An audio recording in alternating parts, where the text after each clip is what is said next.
Welcome to another episode of Moving Forward Talk with Diana. I am your host, Dr. Diana Clarke.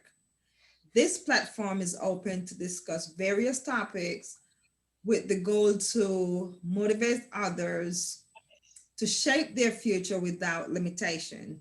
This week we have two guests. We have Mr. Xavier Walker and Miss Tiffany Clarke. We will be Hi, talking good about afternoon. we'll be talking about financial literacy. And when we talk about moving forward, sometimes in order for us to move forward, it takes financial resources. And at times that's a barrier because we do not have the financial resource. And it's not because we're not making money or we are not earning, it's because of the lack of money management. And as a disclosure, they are not financial advisors, but they have been successful with money. They have been successful in financial management. So they will be sharing some tips on financial management. Before we get into our discussion, I would like for Mr. Xavier and Tiffany to give a short synopsis of your background. Mr. Xavier, you can start. Now, see, Miss Clark, Dr. Clark, I yielded the floor to the young lady because I was being a gentleman, and you just turned me into a cat. It's okay. Just turned me into a cat. Oh, how rude! No, I'm just clowning. Um, well, first of all, my name is Xavier Walker. Um, I have, as far as education is concerned, I currently hold three PhDs, a bachelor's degree, a Juris Doctorate, and several associate degrees. Um, yes, I could use the doctor in front of my name, but to me, most of the time, a lot of people see that as intimidation, and it gives them. I don't like I tell people, yes, I've accumulated a lot of knowledge. I've accumulated tons of knowledge over the years, just by not just by my education, but by actually going out there, seeing things, trying new things, doing things that most people feel like they shouldn't do. See, we limit ourselves by this shell that we have to, in other words, if we're hairdressers, we want to limit ourselves by just wanting to learn everything we can about hairdressers. But you have to be open to learning everything. I mean, because the person selling hot dogs on the corner, for instance, they're a business person. And if you see them go from selling hot dogs on the corner to now all of a sudden they own a corner store, then they've created a pathway to increasing their wealth. Whereas you're just doing hair and you could be doing so much more. So everything in life that you learn is more of a tool that you can use to actually better yourself. I mean, of course, you're going to make mistakes. That's life. But the thing is, don't carry those mistakes around with you. That's the one lesson that I've learned and I'm still learning, because you never stop learning that lesson. It's humanity that we dwell on our mistakes and everything for a little while, but at some point you have to sit there and say, okay, you know what? I made the mistake. Now it's time for me to move on and learn from it and keep going. So, that's where my background comes in. Thank you. Thank you. Tiffany? Okay, so as you know, my name is Tiffany and I have a bachelor's degree in business management. At this time in my career, I have decided to take on full entrepreneurship and using my skills, using what I've learned in school to grow my own business, start my own business first, to grow it, cultivate it, I'm sorry, and push it forward. So at this time, that's what I'm doing. When it comes to finances, I do have a good amount of knowledge on it, self-taught, by the way. I've taught myself a lot, reading a lot of books, attending seminars, and so forth. So that's a little bit about my background. Thank you. Interesting background. Thank you. And I'm Very. sure not all viewers will know this, but I am the proud mother of Tiffany. I thought she would have mentioned that in her background, but she didn't. But I am the proud mother of Tiffany. And when we talk So in about other words, ladies and gentlemen, she's the actual director, the producer, the creative mind behind Tiffany. Hmm. And Tiffany is Dr. Diane Clarke 2.0. She's yes, Yes. the next generation version. Mhm. yes. So when we talk about financial literacy, what is it and why is it important? For those who will be viewing this video and don't know, what is it? Why is it important? You want to start, or you want Go to? ahead. Well, financial literacy it's a simple word. It's simple. It's a simple two words, but it's actually a very complex subject for a lot of people. I mean, because you look at it, there's a reason why they say, like, when it comes down to wealth management, we have the one percenters, and that is the 1% of our population that actually has accumulated wealth. But if you look at those one percenters, most of those one percenters, behind the wealth that they have, is somebody that is not as wealthy as them, but they had the financial genius to tell them how to do it. They just didn't have the opportunities that that one percenter had to accumulate wealth. I mean, financial, like you said, most people will look at their lives and they'll say, I don't have enough of this, I don't have enough of that. My job's not doing this and my job's not doing that. But you have to take a good hard look at what you have first and be able to work with what you have. I mean, like, for example, I could give a person $50,000 and say, okay, here's $50,000. Now, what are you going to do with it? $50,000 in the right hands can open doors, can open possibilities, can create a path to financial health. Or $50,000 can be just blown out of the water in less than a day. I mean, I know people that, they given a credit card, they don't even realize that credit card is not your money. They're basically just saying, okay, here's $5,000 worth of credit. Spend it if you need it. Not, but just know you're going to pay this back at some point. And most people will go bananas and be like, okay, hey, look, I got to go get this, I got to go get that. But where's your financial, where's your stewardship? Where's your sense of how to spend this money properly so that you're working less, but you're gaining more?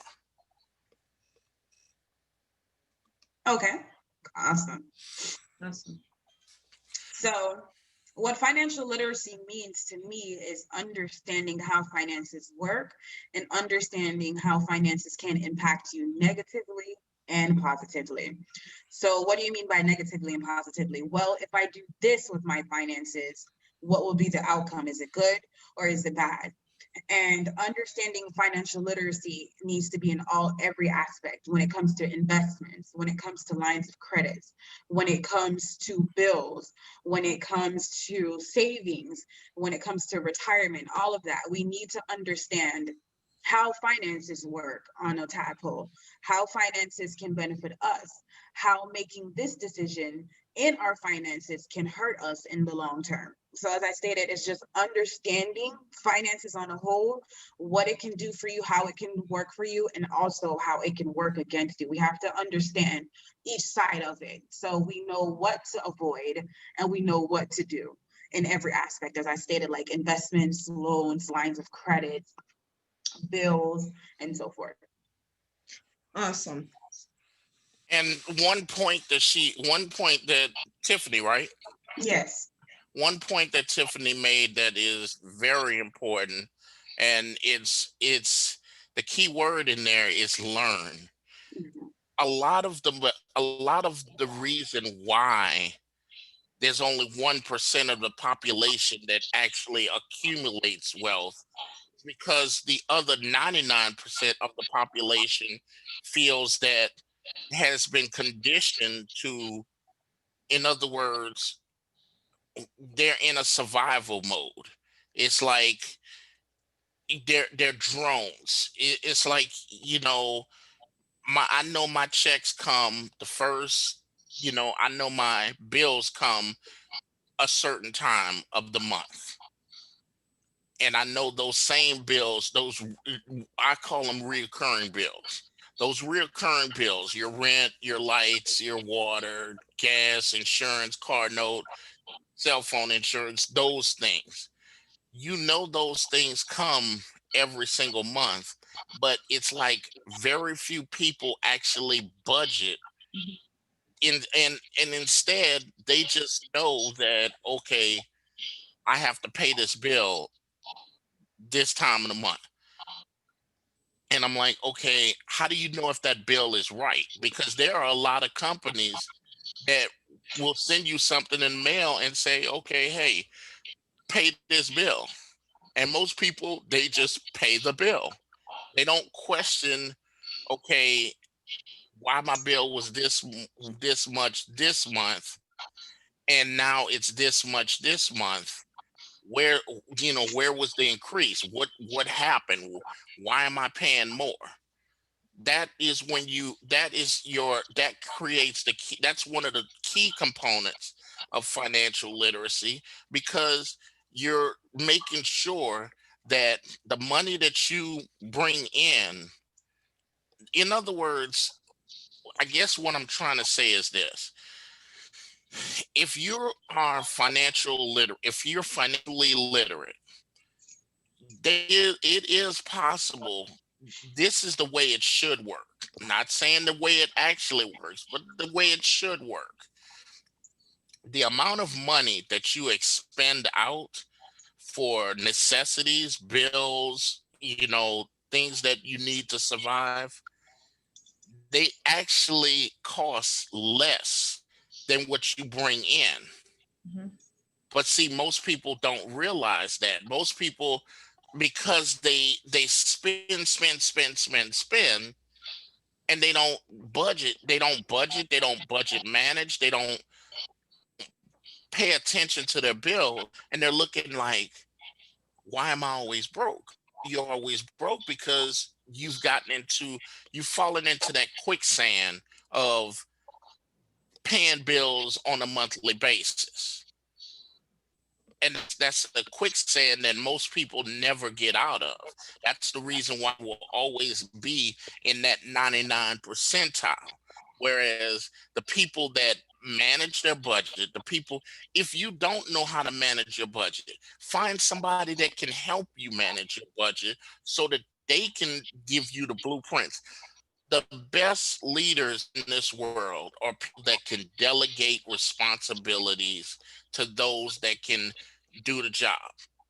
Like Miss Tiffany, you're an Right. entrepreneur, which Mhm. means you're a thinker, you're a dreamer, you're an idea person. If I was to create a company right now, you would be my person. You would be my R&D person. You would be the person that I want new ideas from. I want you to create the new ideas. Don't worry about how the idea is gonna function, because that's not your job. I just want you to come up with the ideas. And that's how things are accomplished. But most people don't see that, because they only see that quicksand falling in around them and everything. And like they say, most people, especially us, let's just be real about this, especially people of color, we die financially broke when we don't have to.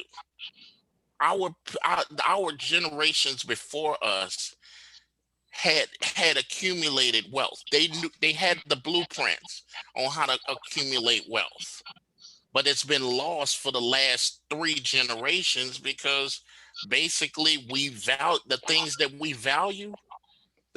value hold no value for us. Like for instance, as a black woman, if you spend money going to the beautician, getting your hair done and everything, but you're going in and you're buying, and I don't knock any woman for buying artificial hair or weave extensions or whatever, but if you realize how much money you spend each year on all of that hair, and then you take half of that money and say, okay, you know what? I'm not going to spend this money on hair this year. I'm going to take this money and I'm going to invest in hair. Let the very thing that you've coveted for an entire year, let it start working for you. Don't always be. I mean, Tiffany, I'm looking at you and I'm looking in your eyes, and I see a hunger in your eyes that is just going to be phenomenal in the next 5 years. You're gonna take the world by storm. Your idea is there right now. You just don't have the right people in your circle that are going to help you cultivate that idea, because right now you're trying to do it by yourself. You're trying to hold on to that idea because you want to be strong and fierce by yourself. I see it in your screen name, Fearless Tiff. But fearless doesn't always have to mean by yourself. Fearless means that you are able to allow those that have the talent, because you don't know everything. You don't know every aspect, but you have ideas. The ideas are floating right around your eyes right now. I can see them all right there, and they just sit screaming out, "Let us out. We ready to go. We ready to do this big, and we ready to household name." You got to surround yourself, and you got to be able to know who the people are. You got a business management degree. You didn't get that degree for no reason at all. Everything in life happens for a reason. You got that business management degree because you were meant to manage a business. You can create a business, but you're meant to manage one. And I'm sitting there and I'm like, okay. I'm like, hey, I just want to be one of your investors when you blow up. Okay, I understand. Awesome, awesome. Now I'm going back to that 1% who create wealth. Okay. And when you look at the other 99% or whatever percentage it is, it seems as though it is a generational thing. If the parents didn't have the wealth, then the next generation don't have the wealth. And then all the generations coming still lacking that wealth. Now, what are some ways, how can we create generational wealth? Because I'm tired of the generational being Curse. right. How can we create that generational wealth? Because one of the things that I see is even and I'm not knocking anyone, but even during death, sometimes you will see that family members are left to struggle, for a funeral or to do this, what is it called? GoFundMe with funeral. GoFundMe, which is to me, and that's just to me, it's just a shame. It's embarrassing. It is. Well, it's because the reason why you have situations like that is because, again, it all goes back to knowledge. Right. I mean, if you don't have the knowledge necessary to do what is necessary to build wealth, I mean, first of all, okay, like for instance, my grandparents, they owned their house. Mhm. That was their house. They bought the land, they built the house. That was their house, and they stayed in that house, they paid the mortgage, they did everything. That was theirs. Most of the people that you see now, it's like home ownership is is being discouraged Mhm. because they feel like they can't do it. They feel like if they want a decent house, it's gonna cost them an arm and a leg. And really and truly, housing costs are actually extremely low when it comes down to home ownership. It is. It's much cheaper than paying rent. Right. And see, but a lot of people don't see that. That's just like, they've been given the delusion that, okay, hey, I can't own a house. My bills, my monthly, the amount of money that I make is not enough to sustain me and everything like that. And you look at the job market and everything. The job market now is, I mean, it's ridiculous. I mean, it's the reason why there's so high of unemployment. These jobs that have faded away, a lot of these jobs that have faded away, they should have been dissolved decades ago. Because like they say, if you cannot it how can I put this? Jobs should evolve as humanity evolves. I mean, even our educational system, everything across the board should have evolved over the years.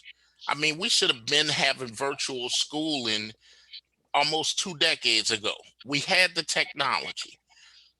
People should have been able to work from home a decade ago. We have the technology. You don't have to have somebody, in an office and everything. When you got a computer, you can just put a computer in their home and have them work from home. And those jobs actually pay significantly more than the jobs that you're trying to save. But now these people have no jobs at all, and now you're scrambling to try to find them jobs, and you can't put those jobs into place because there was no transitional period. Mhm. So now you're left with this limbo of, okay, hey, what am I going to do? What's going to happen? And it all stems back to, like you said, generational wealth. You know, older people, when they put stuff together, they would put money aside. Most people right now have a checking and a savings account, and you look at their checking and savings account, and their savings account don't have nothing in it. Banks practically give away free savings accounts, but nobody puts no money in them. Mhm. Why? Because let's face it, they're paying their bills, and any extra money that they get, they feel like they gotta go spend. Right. There's that overwhelming need that I can't. It's like it's hot in their hands. If they hold it, it's gonna burn their hands off and their hand gonna explode.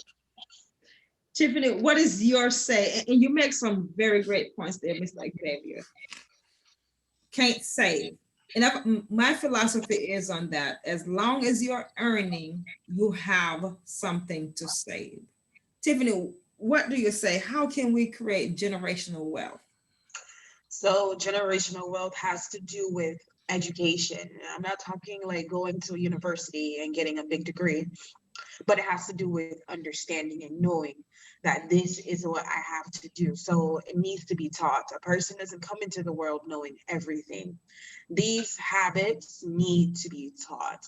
So we have to start with ourselves and the upcoming generations later. We have to teach them.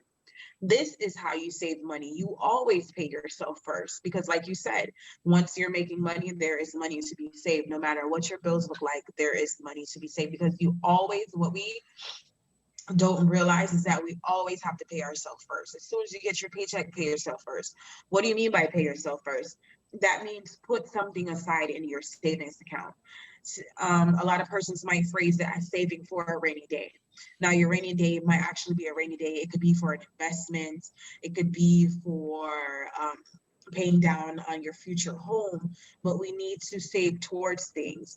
So I think that answers the questions. And in addition to that as well, what outside of it being taught, it needs to not only be taught, but it needs to be practiced. So kids come up and do exactly what they see, and it's even funny that they even repeat words that you say. If you always see a little kid, they're going to repeat the words. Happens to be the bad words that they repeat, but that just comes to show you that children are always watching. So not only do we need to tell them that this is what needs to be done, but they need to see that this is what needs to be done. And we also need to have little brain exercise activities where, okay, you just got your allowance today for $20. Put $2 away or put $3 away because yes, mommy has your back, but you also have to provide for yourself and create that safe cushion and that safe pillow for yourself. So it's doing little exercises with kids to get them in that mindset or to program, so to say, that this is what we do when we receive money. This is how we're going to spend money. But like I said, it all starts with the teaching. It could be parenting. It doesn't necessarily have to be a parent. It could be the auntie. It could be the uncle. It could be the grandmother. It could be the school teacher. School teacher is limited because you don't want them to tell your kids what to do. But it could be a circle of influence. That circle of influence has to be able to show them and tell them that this is what needs to be done. And that's how we'll break the curse. So it has to start with us. So we have to decide to make the change that when I get old, I know I don't want to go funny because I find it embarrassing, so to say. So what do I do in order to not have a GoFundMe? I get an insurance policy. So the first thing I'll teach my kid, matter of fact, that kid will have an insurance policy, and then you'll let them know you have an insurance policy and this is why you have it. And when you get older, you need to take out a bigger one because you need to cover yourself. Insurance policies cover critical illness. Not only does it cover death, it covers critical illness. So if you ever fall short of cancer, you know that you're gonna get help somewhere because you might lose your job. If you're going to chemo or if you have another terminal illness or critical illness, then this can help you. This can cushion you. This can save you.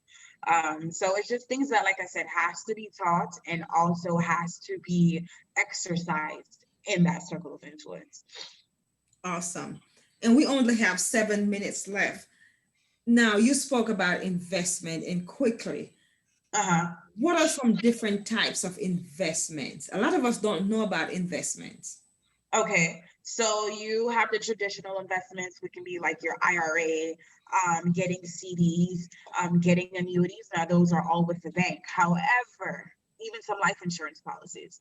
However, those type of investments yield interest slowly, but they're less riskier. Even your 401k, those things that depend on the market.